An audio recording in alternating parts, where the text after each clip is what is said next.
paskutinę parą atvyko 91 krovininis automobilis, išvyko 45 krovininiai automobiliai.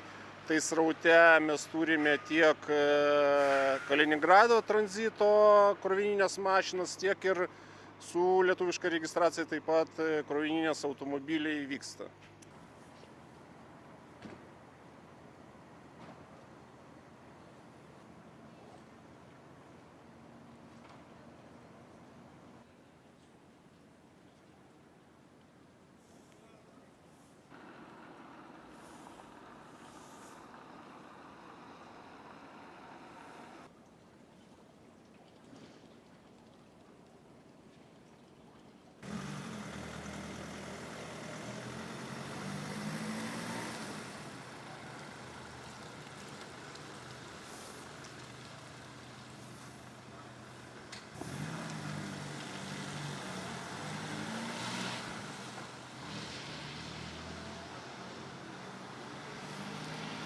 Jie sako, kad tos transporto priemonės paliktos, jie maišo eismui, tai jų reikia, kad jie būtų saugios, kad jie nenukentėtų, jų reikia pervaryti į vieną vietą, saugojimą vietą, kad vairuotojai galėtų palikti tos transporto priemonės, kad jie galėtų grįžti namo, kol ten visa ta situacija neišsispręs.